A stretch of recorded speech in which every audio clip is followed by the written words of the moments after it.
Thank you for joining today's webinar, Business Agility, Why, What, and How. This webinar will provide an overview of how your organization can respond and adapt to the new pace of change, as well as tactical, incremental steps you can take to get started and make agility a part of everyday business today. Our presenters have collected lessons learned and key takeaways from their experience working closely with their customers and clients.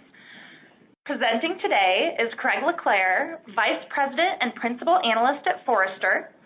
Craig has 20 years experience in IT and business process transformation. He specializes in helping companies transform to the mobile and digital world. Also presenting is Angela Tucci, Chief Revenue Officer in the Office of the CEO at Rally.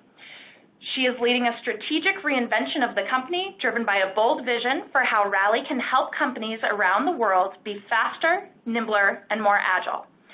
A few quick items to note before we begin. Please feel free to submit questions via the Q&A window. We'll be responding to submitted questions throughout the presentation. If you experience technical difficulties with sound, please refresh your browser. If you need further assistance, please let us know via the Q&A widget. And finally, today's webinar is being recorded and will be available in the next 48 hours. You will receive a follow-up email containing links to the recording and additional resources. So without further delay, I'm turning it over to Craig. Well, thank you so much. It's great to have people to listen to the topic, why business agility, a new pace of change. And we have a fair amount of rich content, so I'm just going to jump right in. The context for all of this change is really what we call at Forrester, and is a general narrative in the technology industry, is that we've entered the age of the customer.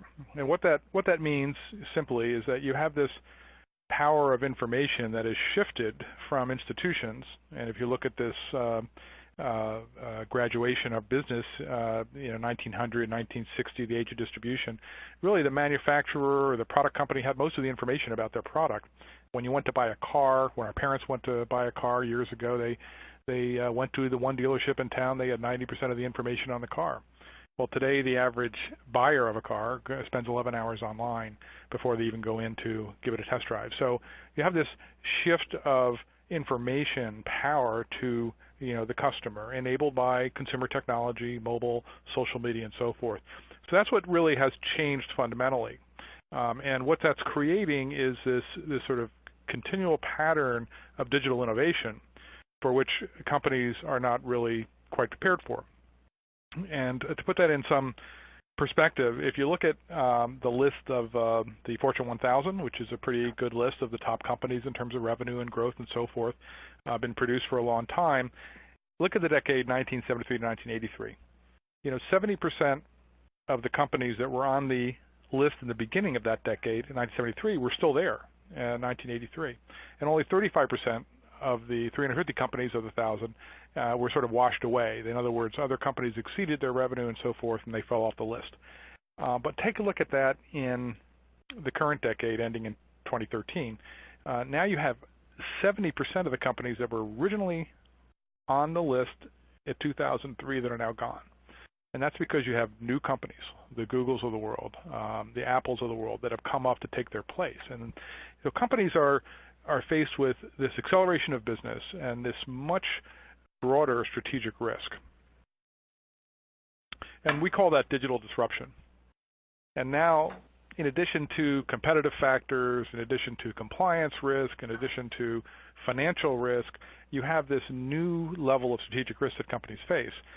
It's very simply put by this graphic. On the left, you see the old form of disruption. You had a few really smart innovators, the Tom Watsons that envisioned the IBM 360 architecture for the mainframe. You had the geniuses at Boeing that were able to bring the first commercial jet, into production. These were, a small number of very capable people, backed by large amounts of dollars. If you look at those two companies, for example, they had about 20-30% of the whole equity of the company for those ventures, very risky financially.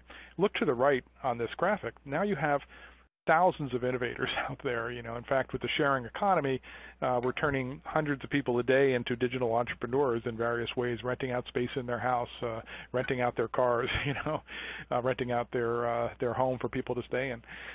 So we graduate thousands this spring will graduate, now hundreds of thousands or rather tens of thousands of college graduates that are coming out with great new digital skills, and they just can't wait to get out there and tear down your business. So, and they don't need a lot of money to do it. Startups like Groupon started with $8,000. Many examples of that. So basically, this sort of balance of innovation based on digital technologies is coming at companies and nipping away at their traditional value chain.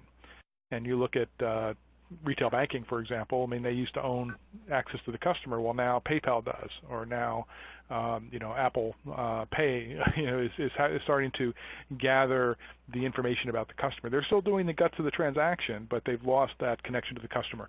Very dangerous for a lot of companies. Now, executives really are worried because they don't have a clear vision for digital strategy. They don't have the right people, so they lack vision and skills. That's not a good place to be given where we are, given the turmoil, the acceleration of business, given the disruption that's out there. So we have a problem. I'm going to push to Rally here to make some comments, and then I'll jump back in. Thank you, Craig. And for those of you who noticed that we had Chris on that opening slide, Craig, we screwed up, so we're talking with Craig today, not Chris. He doesn't go by an alias, at least as far as we know. So playing along to the theme here, certainly we don't have the people. The other thing that we're struggling with as large organizations is that the business systems that we have in place, really the operating models, especially if we're a public company, the public company cadence set by our board, set by Wall Street, the SEC, the regulatory climate since Sarbanes-Oxley has really made for a desire to minimize risk. And so we're actually almost, from the externalities in which we're operating, we're furthering the models that are not going to allow us to get out of our own way. The current operating models being more of that upfront funding and planning process. The many companies that in the summer begin their strategic planning to figure out their budgeting for the following year. We focus on resource utilization to the extent of really looking at low growth businesses and always having to either lay off people to uncover net new dollars to go fund a little of something new. And then, of course, a lot of the folks that are running these companies, not surprisingly, have gotten to these points of power in the organization by actually minimizing risk, not taking risk. So we're further perpetuating this model that says we get inert in our organizations. At the same time that we know we've got to be faster, we've got to get to market more quickly, we have to deliver value more rapidly, and we've got to actually be having conversations with our customers so that we can determine how we're going to really sense and respond to the challenges that they face.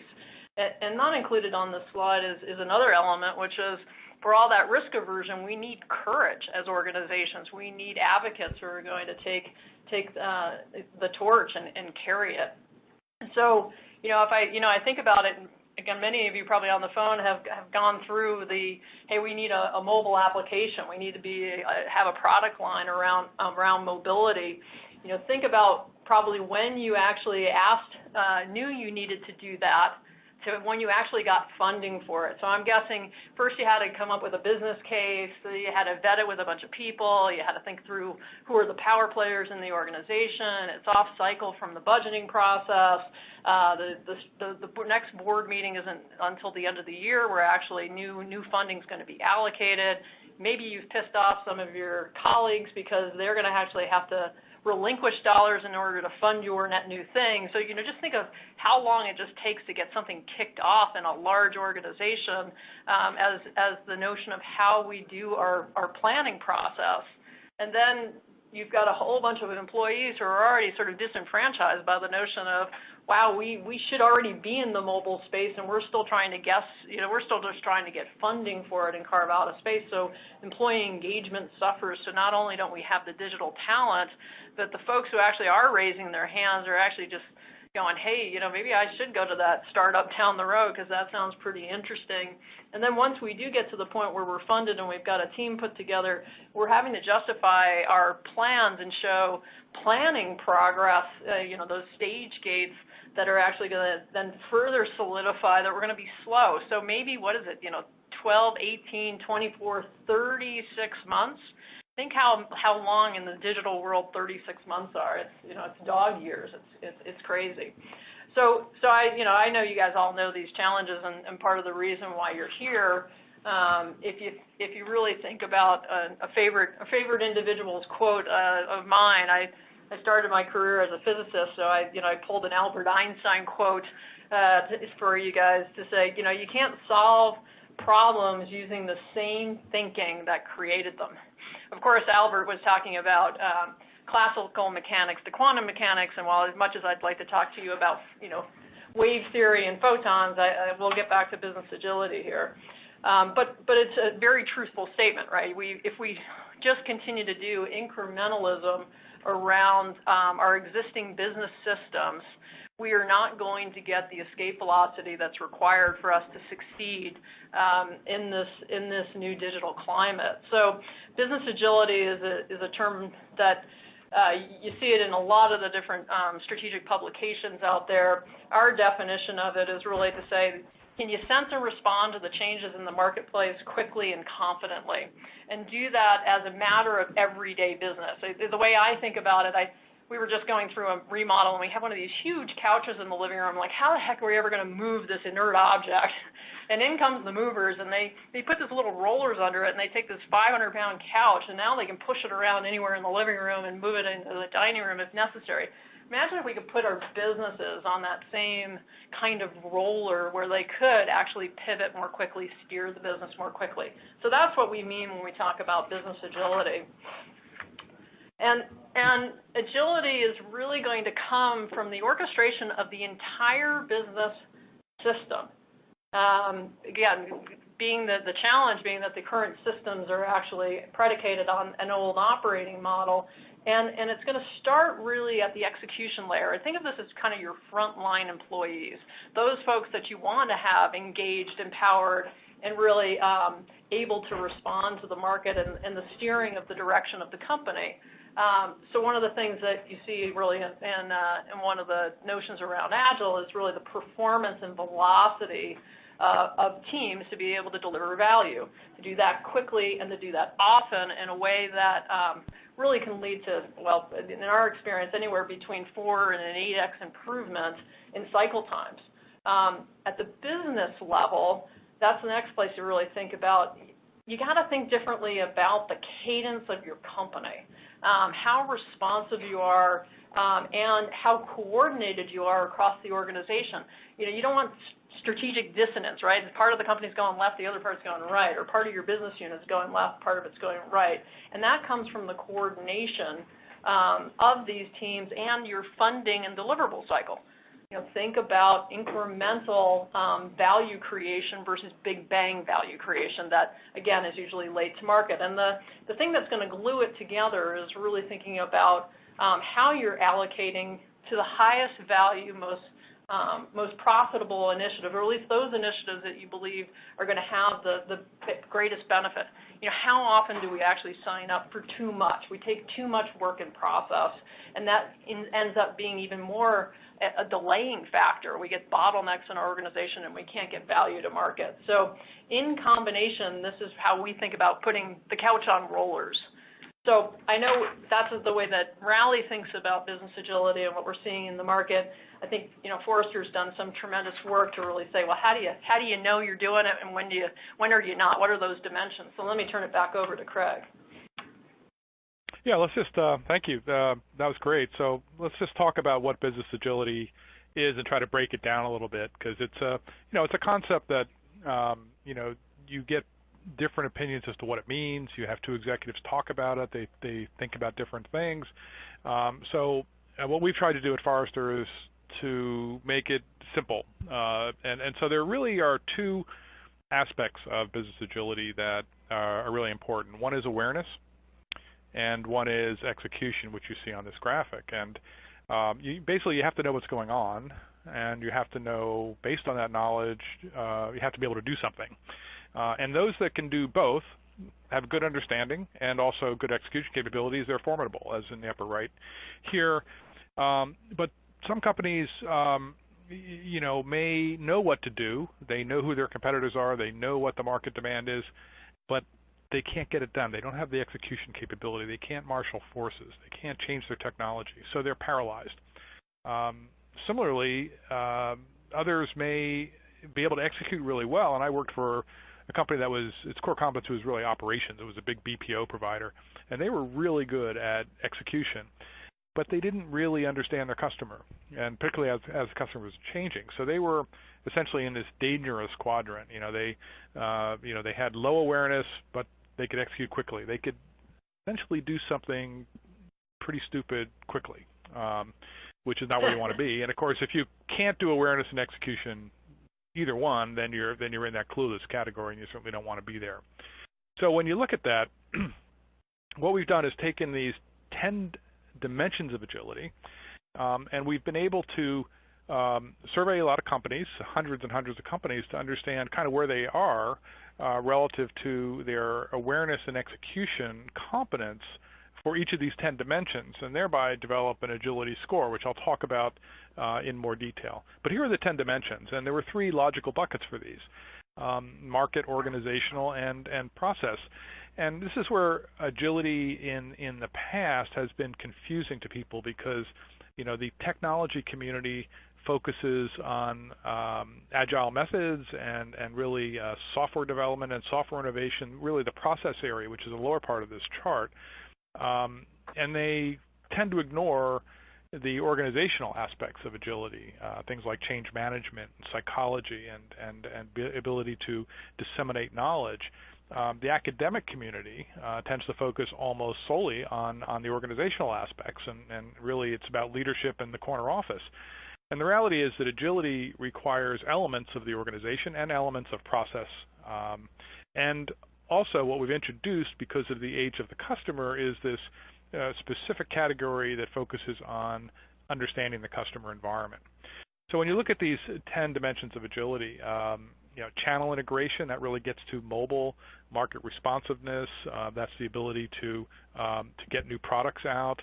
We basically developed what we called artifact questions for each of these. So when we surveyed companies, we could ask them one question that would indicate where they were in their ability to understand the market, their ability to provide consistency and context across channels, where they were in terms of the attitudes and organizational aspects. And I'll talk a little bit about that as we go forward in some of the case studies. But these are our 10 dimensions of agility. We found something very interesting when we surveyed companies. We found that most organizations were kind of either in the paralyzed or dangerous or clueless state for these areas. And the only dimension that was formidable was supply chain. And it makes sense, because we've been beating up, if you remember my first chart that looked at the age of distribution, age of manufacturer, we've been beating up on the supply chain for a long time. These other areas are more subject to the age of the customer and digital disruption and other forces. But you look at some of these areas in software innovation, we are getting better at execution in getting software out, but we don't have very good real-time access to the user experience. So we're a bit dangerous in that area. If you look at business intelligence in the upper left, there's been a tremendous investment and in analytics in companies, but we haven't distributed that analytic capability to the business. So we're not able to do good point of service analytics to put it in the hands of the people that are actually driving the company. So in that sense, it's paralyzed. Again, I'm giving you a hint at the kind of questions we asked and the kind of measures that we used. And we'll talk about a few of these in case studies and really drill into the organizational ones. But the really important aspect I'll talk about in the end is how competence in agility really drives revenue. That's really what it's all about. But let's drill in on the organizational dimensions. Because when I started publishing these reports, and I have a series of 4 of them, the one that actually got the most response from companies were the organizational dimensions. They were really interested in knowledge dissemination and digital psychology and change management. So knowledge dissemination is the artifact questions were really about the investment and usage of enterprise social collaboration, file sync and share type of tooling. What we're finding is that companies that are really leveraging that technology are flattening. And agility absolutely requires a more responsive organization, which really comes from breaking down the traditional vertical hierarchies. It's fascinating when you look at it. In many companies, management doesn't even know it's happening. But all of a sudden, because they have chatter or they have good file sync and share or collaboration or so forth, that all of a sudden employees are talking up 2 levels. Their ability to control information, which was how they sort of reinforced that vertical hierarchy, is gone. So calling meetings, not copying people on emails, and those sorts of things are getting really blown away by this ability to have freely flowing information. So very, very important dimension organizationally.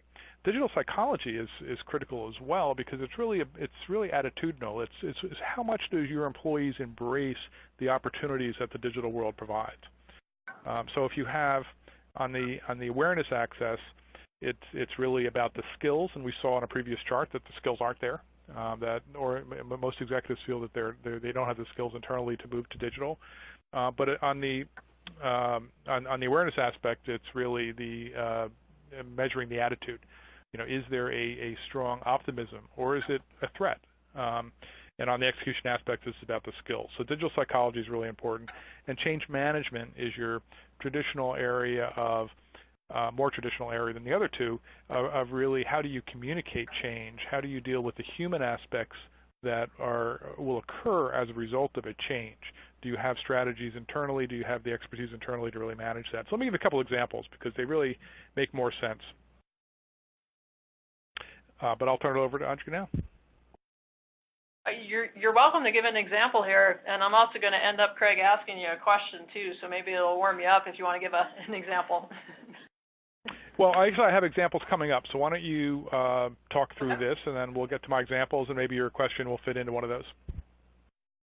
Okay, and a reminder to everybody, we're getting a handful of questions, but this is for you, so the more questions, the more we'd love to engage with what's on your mind.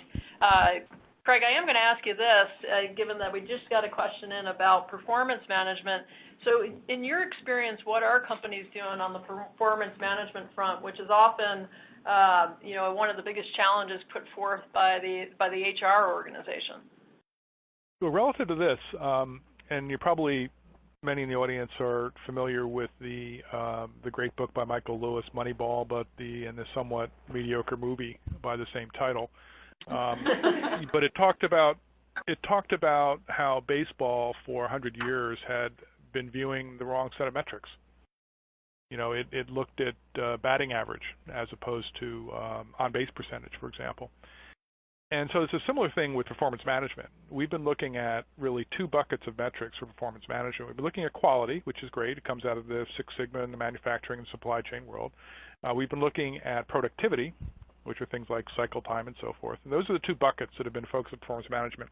Increasingly, there are 2 additional buckets. Customer experience, metrics like Net Promoter Score is kind of fading, but voice of the customer and new metrics based on web analytics are coming in. So much more focus on an outside-in perspective, which is what does the customer think about what we're doing. And the 4th category is agility metrics, which are emerging. They're not there yet. Of the 4, they're the furthest behind, but starting to look at and measure, how quickly can I make a product change? How quickly can I get a response out to a proposal? How quickly, basically looking at a new set of measurements that really get to the awareness and the responsiveness of the organization, and that's what I'm really excited about. Great, thank you.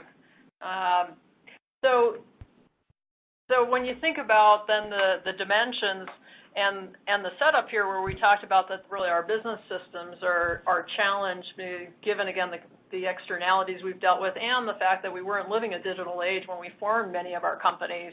To architect for the new system, it's going to take some effort both at the organizational strategy and execution levels. And I think, as Craig said, it's really going to start with the people. I mean, sounds both trite, obvious, and relatively hard because you've got to win the minds and spirit of the organization in order to create change.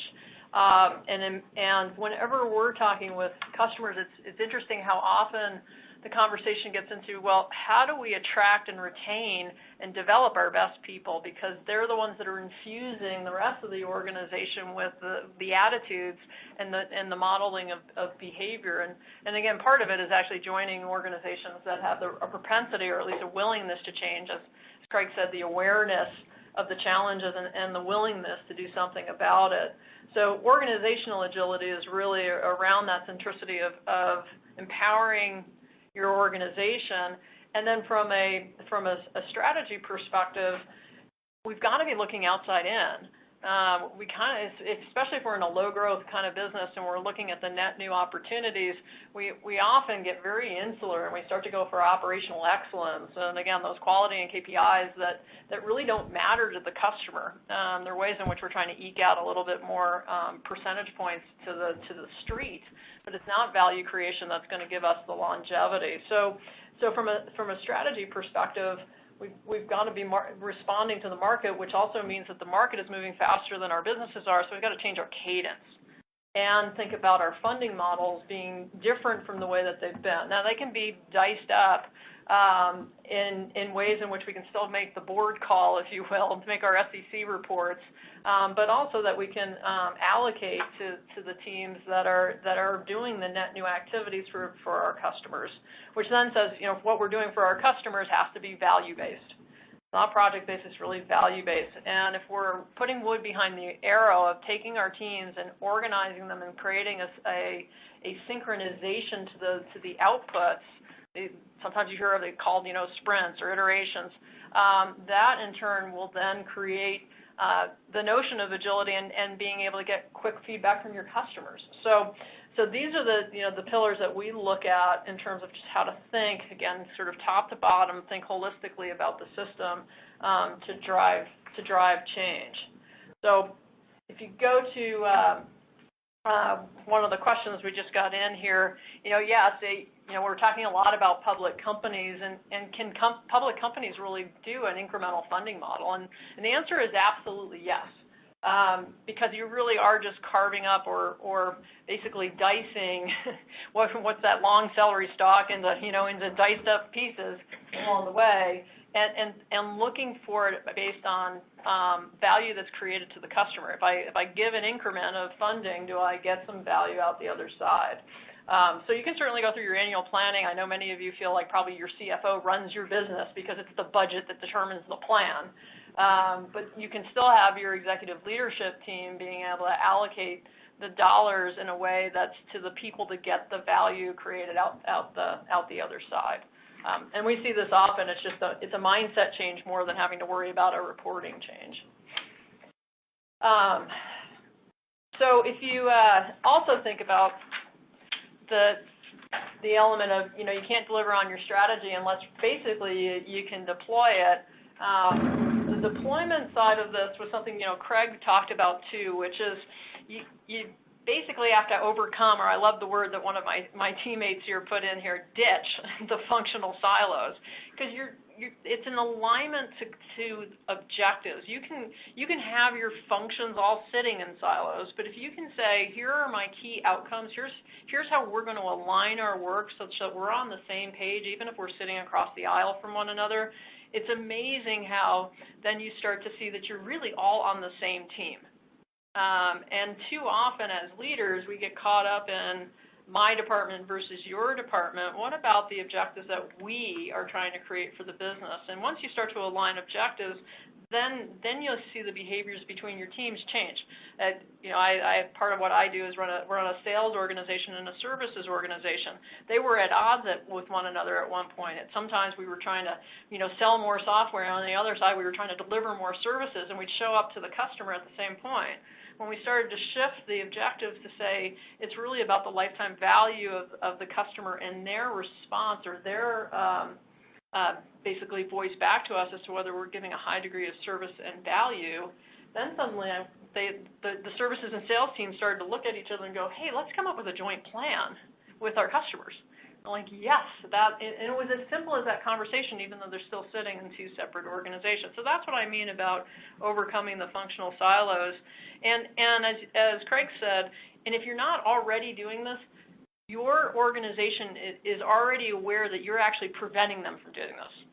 Because collaboration tools, because if you're not on that CC list, somebody's going to forward the email, because there's a lot more visibility and transparency within the organization deep in the bowels than there is sometimes at the top layers. So, shame on the top layers for not doing the same sorts of things to increase the transparency. And once you then create common objectives, then you can really carve up, again, just like the funding model, the deliverables into really a cadence, synchronizing across the organization to what you're trying to accomplish. What are some of your goals? What do the customers actually need from you?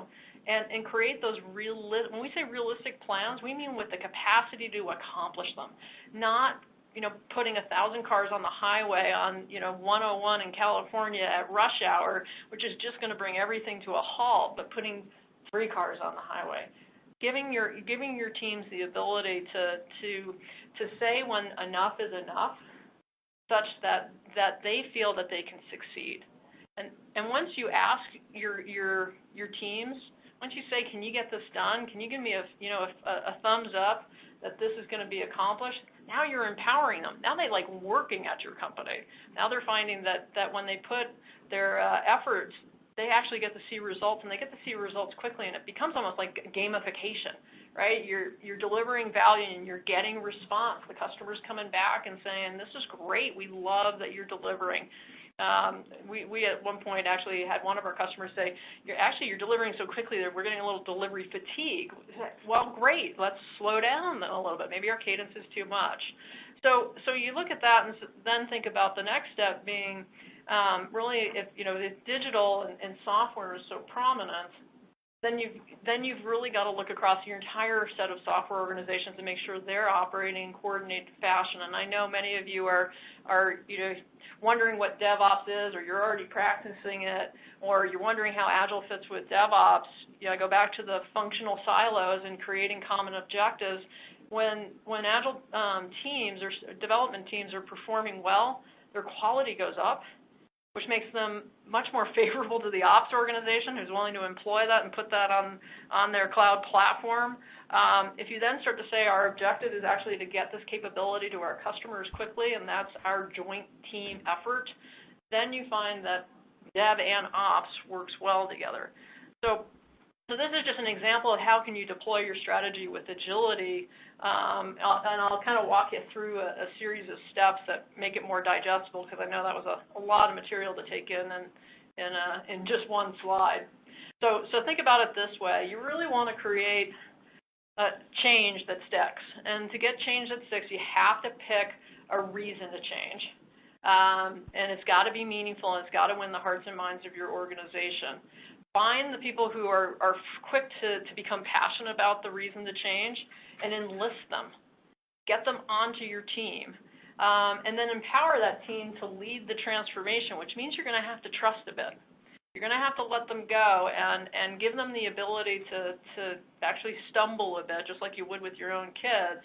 And bring in some experts, bring in some knowledge to help them succeed. So show that you're investing in their success, but also give them the opportunity or the space to stumble. And then carve up the work so that you can come up with deliverables that they can accomplish very quickly, or basically value that they can deliver very quickly, and let them scope the work to fit.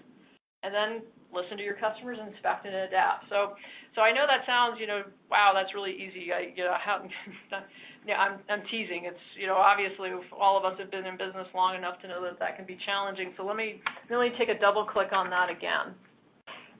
So when you pick a reason to change, how often do your execs say, well, this year we're going to change because we need to grow the business by 5%?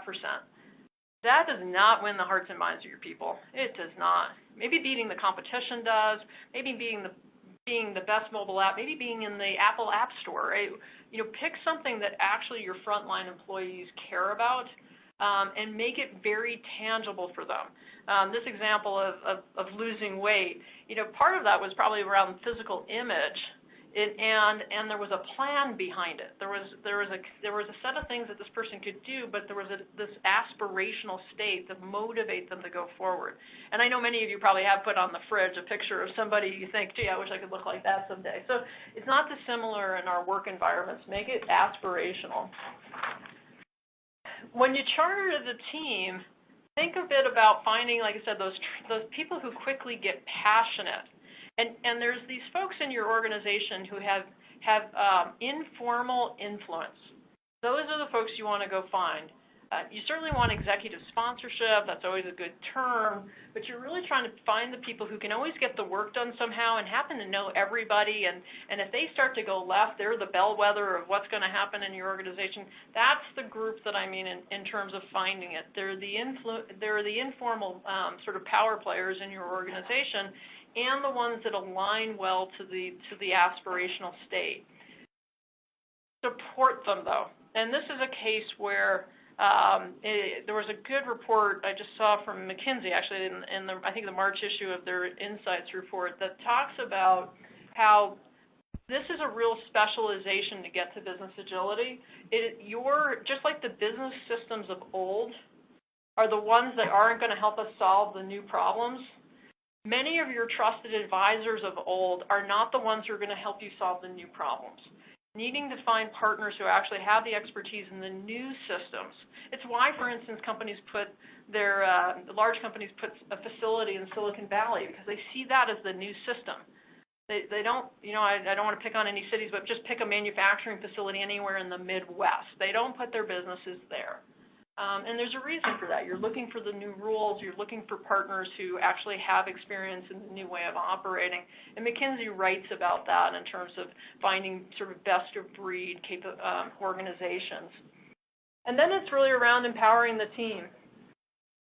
And I think this is an interesting chart. It's actually a chart on the right-hand side here that was provided to some of us on the leadership team here at Rally. It was actually an executive coach who was helping us just with our own transformation here at Rally as we go from a private company to a growing public company, and that was a transformation for us. And so if you look on the right-hand side of this chart, it's got abstract and concrete and organizational and individual.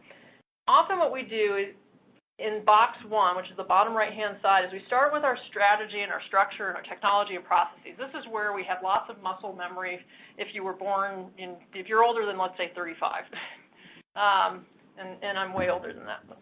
So I'm really good at this piece. Where we tend to go next is actually figuring out skills, behaviors. We look and say, well, do we have what we need to execute the strategy? And then we rustle up a bunch of people, and then we try to inspire them, which is exactly the opposite of what we should do. We should find a bunch of people, inspire them, and then see if they have gaps of skills and knowledge in order to be successful. So flip it around. And you'll find you will get more buy-in, more commitment, more willingness, because now you're making an investment.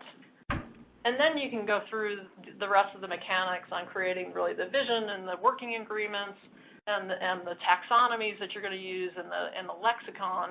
That's very much a way to think about change management, as Craig was discussing. So to empower the team, really make sure that you are inspiring them. You're giving them that aspirational true north star, if you will, and really allowing them to be empowered to then carve up the work to the deliverable timeframes that you've set forth, and then get on with it. This is that fancy title to the slide. Get on with it, which is allow them to really carve up the work to a near-term time frame that they feel they can knock out of the park. Right? You don't put your kid on a take the training wheels off and then put them on a motorcycle, right? So at least hopefully you don't. But when you're learning to ride a bike, you get some wins, you build up the confidence, you create some successes. We forget to do that because we've got sticks in hand sometimes when we're asking teams to start working. And instead, what we have to do is make them feel safe to again to stumble, because that's how they learn. And that's what the feedback from the marketplace will, it'll make them much more receptive to the feedback from the marketplace versus these 18-month product life cycles that then lead to, a crash, a true crash on that motorcycle, if you will, example. So get them going, get them trying some stuff, get the feedback loop for them.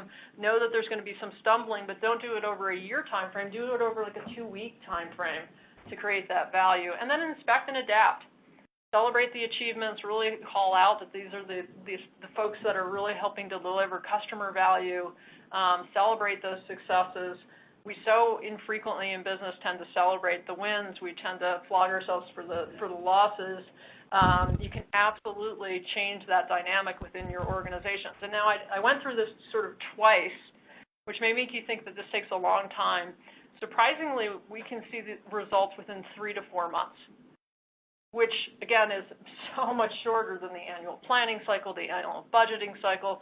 Once you commission that you're going to make these changes, you can already be delivering value to your customers in 3 to 4 months. And so, my buyer beware piece of this and the cautionary tale is that you cannot become agile. You can't have necessarily business agility by just buying some tools. And I can tell you that from a point of credibility as a software company. Tools will not change behaviors, just like buying a pair of sneakers is not going to make you a marathon runner. So with that, Craig has done I think has been very kind to let me talk for so long. Let's move on to the next portion to really give you some examples of who's doing this. Great, thank you. Well, that was very good insight. I wanted to just have a couple of examples and then talk about the economics of all this, which is very, very important, I'm sure, to all of us. This is a company, a big oil and gas company that you would know that just demonstrated a really interesting way to bring agility. And I picked it because you don't think of an oil tanker out in the middle of the ocean as being agile. So what was the application? Well, what they did was they got the business together with technology management, and they said, we really can benefit from these sort of dramatic changes in oil prices that are going on all over the world. So we want to have analytics, but we want the business to be able to understand them. We want the business to be able to drive them and design them. And we want to be able to understand the prices of oil in any port in the world at any point in time.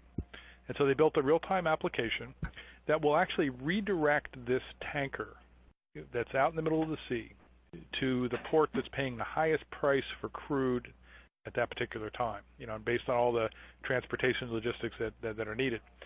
And so at the end of the interview, I said, well, this sounds like a pretty good application. What's sort of the return on investment for that? And they said, well, every time we do it, we make about $25 million, which sounded pretty good to me. So this is an example of taking where we saw business analytics being in the paralyzed state because it's not being used effectively by the business. This is a case where it is. Now, I wanted to drill down on the economics a little bit. What we did is, we had about 1,000 companies we surveyed. We gave them that scoring based on the 10 agility dimensions and the 2 questions, awareness and execution for each, if you remember that model. And then we separated the companies into high performers and low performers, basically using their stock symbol as a way to understand their total shareholder return and so forth. And when you did that, you found an interesting observation, which fortunately it turned out this way, otherwise the whole research series would have been kind of useless, that companies that were performing well in economics and revenue and profit also had very high agility scores. And those on the left that were the low performing companies in the lower tier did not perform nearly as well and had low agility scores. So this was really interesting. So it's interesting in that if you're at your company and your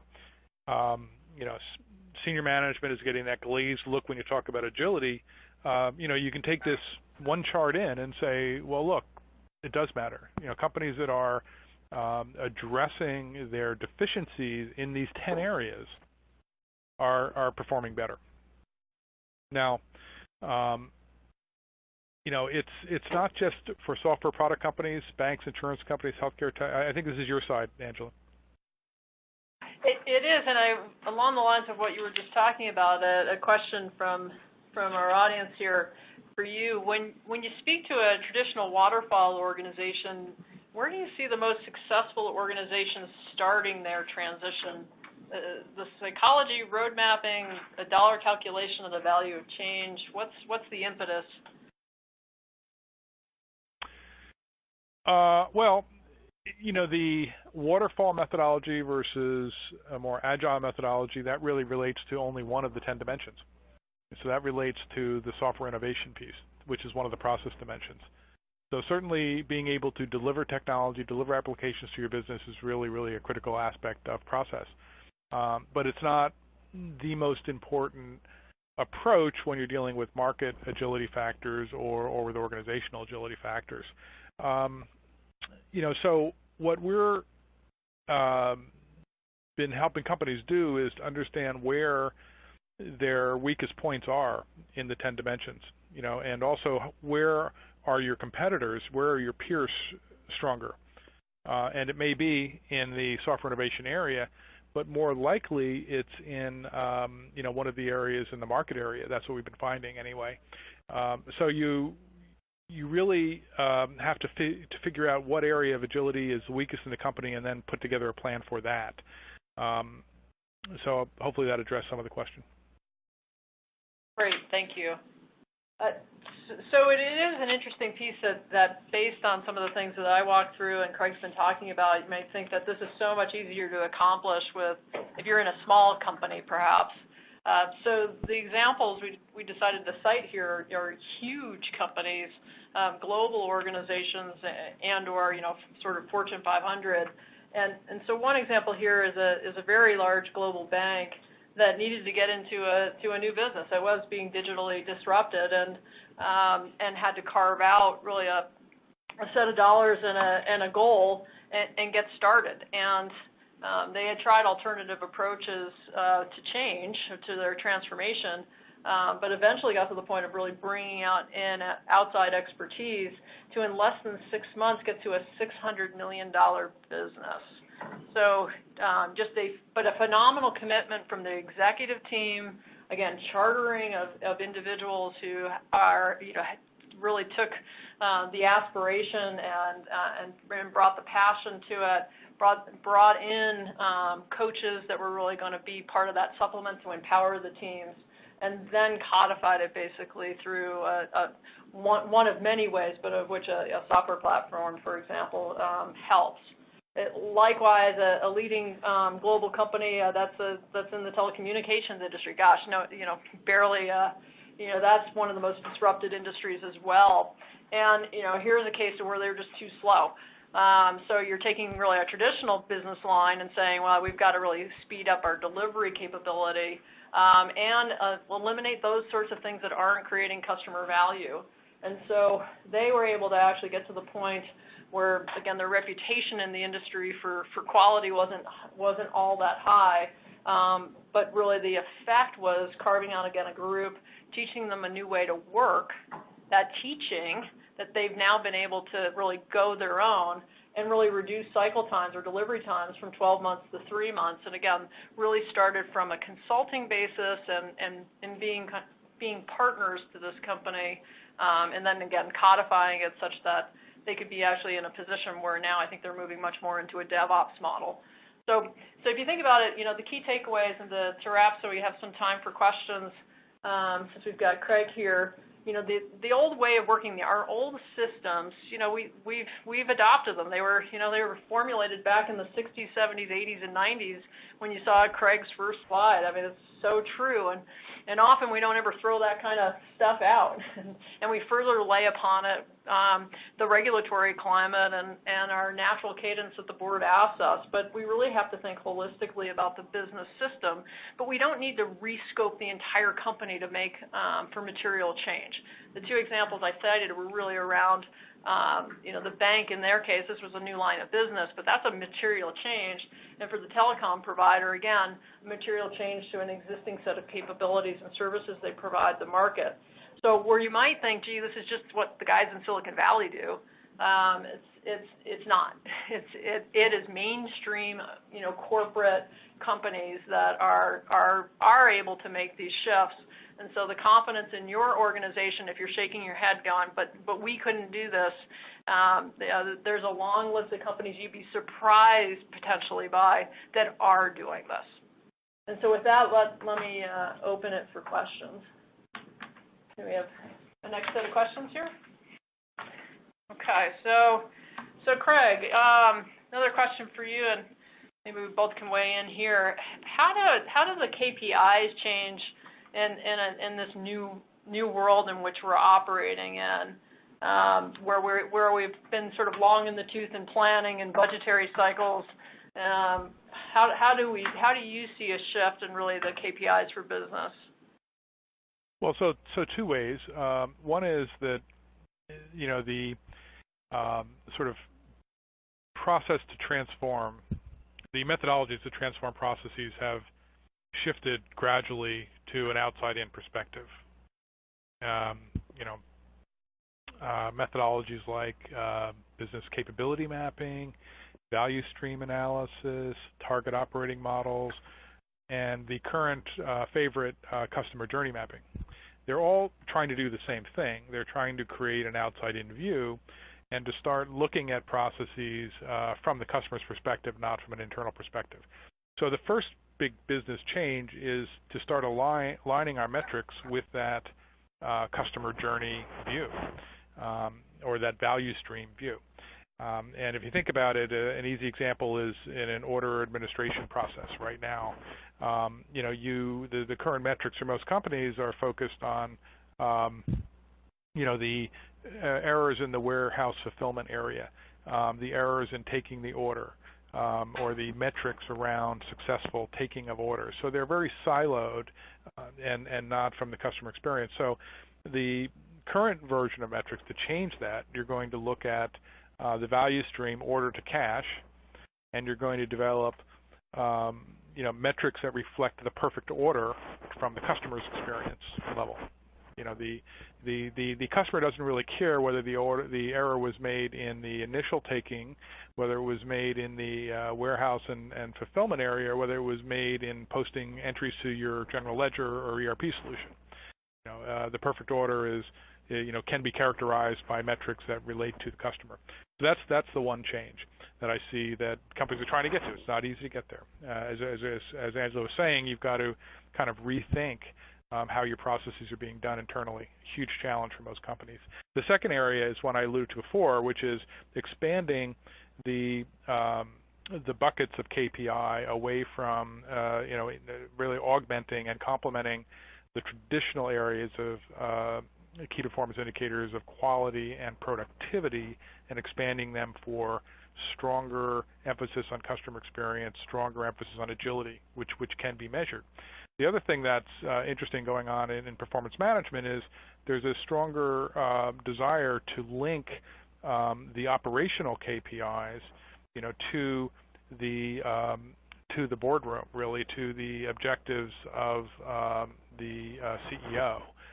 In other words, linking the KPIs operationally to the balance sheet. And this is not a connection that's made today. I think in our survey, only 15% of companies had any linkage at all between the metrics that run the company and the balance sheet. And the problem with balance sheet data, and I'll stop here because I could go on for a long time, is that it's backward looking. By the time you have posted those numbers to your, in your quarterly reporting, you're done. You can't do anything about them. All these operational KPIs that run the company are forward-thinking. So if you can link those two, it's really, really powerful. So those are the three things: expansion of KPIs beyond their traditional view, more of a value stream approach to the KPIs, and third, linking operational metrics more closely to balance sheet and to the C-suite. One of it makes a lot of sense. I think the one I might add or I guess question is, a lot of the companies we talk with are very concerned about their talent pool and employee engagement, which I know we've been trying to measure for years, and the HR department spent a lot of time on. But the ability to actually have talent that's going to help them innovate into this digital world is something we've also seen. New methods there, anything you're seeing that's saying we're actually understanding how to do that better? Well, that gets to really things like my agility model, where you're explicitly calling out these organizational areas and saying, okay, how are we doing knowledge dissemination? Are we really at a level? Are our peers swarming issues in customer service because they're using chatter, and everyone claims and customer service and sales that everyone can access the information? So you can look at that and say, where are we on that scale, which is what we attempted to do by surveying thousands of companies. You can look at your digital psychology, which has an attribute question around your skill level in organizations for digital transformation.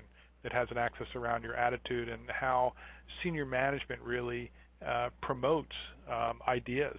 A great example of 7-Eleven, where an employee behind the counter, developed an app that tied their latest Slurpee innovation to GPS data from Google Maps, and basically giving people notices, based on the heat index and the location of the nearest 7-Eleven, and giving them deals, on the super terrible for you Slurpees that were available. So that encouraging a culture, a hackathon culture. Nestle's brilliantly has a digital acceleration team. 12 individuals. That they call them digital vitamins that go out to different brands, and of course they're managed by the Kit Kat's different from some other brand, and they're huge, and help them build their digital communities. There are 18 million Facebook friends for Kit Kat, if you can believe that, or help them build a mobile app and so forth. So companies are really driving that. That makes a lot of sense. Maybe one last question here is in the waning minutes. And this one I'm guessing is from somebody who lives in a risk-averse business, or potentially can be. It says, we're in a highly regulated industry, and so how do we deal with security and compliance? And perhaps this might be outside the scope of the way you think about things, but if you have a view, that'd be great. Well, the number one challenge, if you look at banks, I just did a study on ranking the top most agile banks, and compliance regulation was the number one issue. There were banks I talked to that had more people in compliance than they did in customer service. The big money center banks are hiring floors of risk management and compliance people. It's very ugly. The expenditure from technology investment in banks 5 years ago before the crisis was about 22 to 25%. Now it's about 40% of your budget, IT budget, going towards compliance issues. Tremendous problem. What can you do? At the same time, it's kind of like you're running the Boston Marathon, but you have one leg tied behind your back, because you're competing with these disrupting elements. We have 12 categories of disruptors just for financial services that are coming in: digital brokers, P2P networks, virtual currencies, and they're coming in and they're just attacking the traditional business of these companies that are just completely flummoxed, particularly if you're a globally systematically important bank, a GSIB bank, attacking ruthlessly your elements of the value chain. So very, very difficult. I don't have an easy answer for that, but one thing is that if you can get to digitizing your operational processes, either using more tactical kind of work element tools, business process management, case management, getting rid of the paper in the back office, that's going to position you to to lower costs over time. But it's a hard one. Yeah, we have a customer that is a longtime financial institution whose latest competitor now is Walmart, and they said to us, hey, can you help me take my $200 million, keep the lights on regulatory investment and take a big chunk out of it by speeding up actually the deliverables, just to free up some cash to the point you made of, if it's 40% of my budget in IT, but I've got to innovate, how do I find right. that cash? Exactly.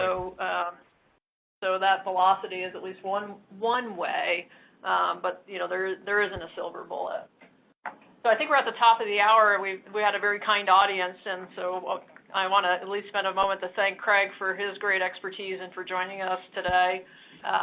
Leslie, you want to close us out? Sure. Thanks, everybody, for attending today. We've recorded this webinar.